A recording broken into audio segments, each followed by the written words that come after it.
Towards the end, we're in Siman Chav, towards the end of Sif Aleph in the Ramah. The Ramah said that Gidim she'ein lo yad rak zeroya. If God forbid someone amputates his arm, or he's born without an arm, so all he has is from the elbow up. He doesn't have what's below the elbow, so he doesn't have the arm. He just has the upper part of the arm.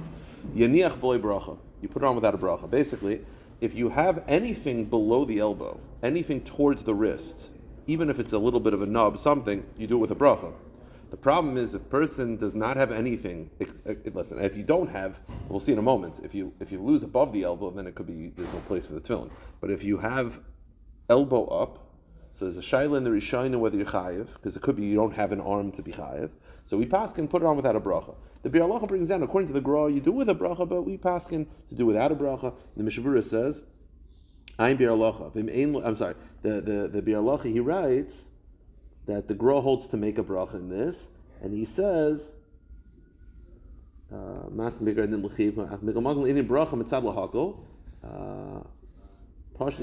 says like this. The best thing is to make two brachas on the shel rosh, and have in mind that the bracha should also go on the shel yad, as opposed to making a bracha on the shel yad. That's if you only have the elbow up. Then the Biur Halacha says, Mishnah Berurah says, "V'im lo yad small klal."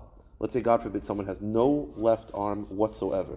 Meaning, as we saw yesterday, there's from the slope of the muscle until the halfway point, that's lichachila. From the halfway point towards the back slope, that the Gra holds you yaitza, not the Mechaber Ramah. Let's say, God forbid, a person does not have any arm, mamish shoulder down. So Mishnah Berurah says, Potter milaniach shel yad ap yamin. You don't put the tefillin on the right hand because it doesn't apply like that. The yesh machmirim b'zeh. And some are machmir that in this situation you put it on without a bracha. There's a shita, Shvus Yaakov, they put it on the right hand. There's such a shita, we don't, without a bracha, there's such a shita that if you don't, yeah, obviously you'd have to have help. By the way, he also continues that if a person doesn't have a right hand, then you still have to wear tefillin, you just have to have someone help put you on. But if you're missing the left hand legamri, pashtus, there's no chiyuv of shel yad. Some opinions say to put it on the right hand l'chumra. Then the Mechaber says like this. In Sif Beis, Haminig Hanochin, the proper approach is Shi Hayud Shal Kesher Tefillah Shal Yad Litzad Halev, that the Yud should be on the inner side towards the heart and not on the outer side. Because think about it, we're used to this just because these are how our tefillin are made. But technically, when you're making the tefillin for the first time, you know the Yud is supposed to be by the Shal Yad. Maybe it's on the outer side, away from you. No, the answer is it's supposed to be towards the heart. Now, by the way, one halacha, the Mishnah Berurah does say, he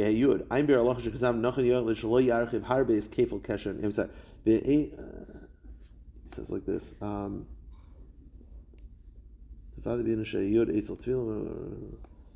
is this? Hold on. Yes, I saw this afterwards. I think it's in the Biur Halacha, and they bring it down. I saw Shemonite brings it down.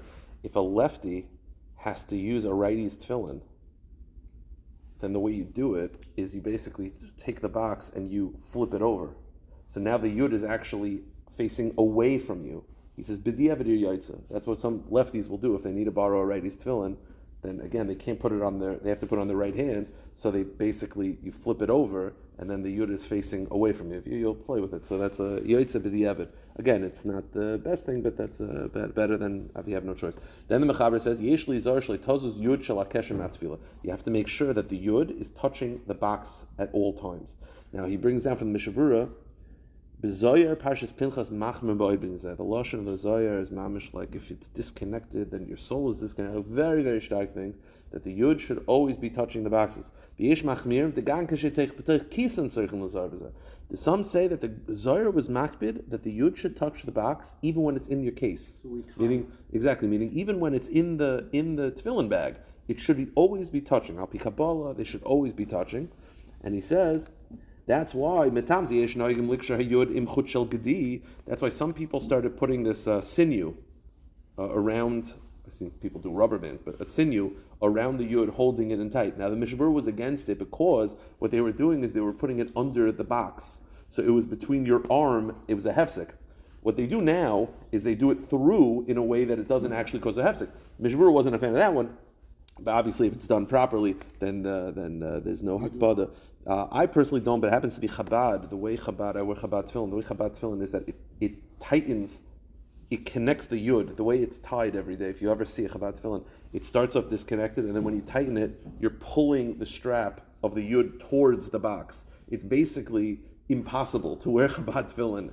It would be impressive to have Chabad tefillin and the yud not touch the box. Just the way it's tied, it's tying over that towards the back. It would be challenging.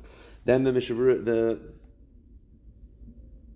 so then he says the Mechaber in Gimel. We'll end with this. Haminig hanochain l'takin shamabarta shabar tzu averes temunechas l'tzad ketaf v'katzitza l'tzad yad.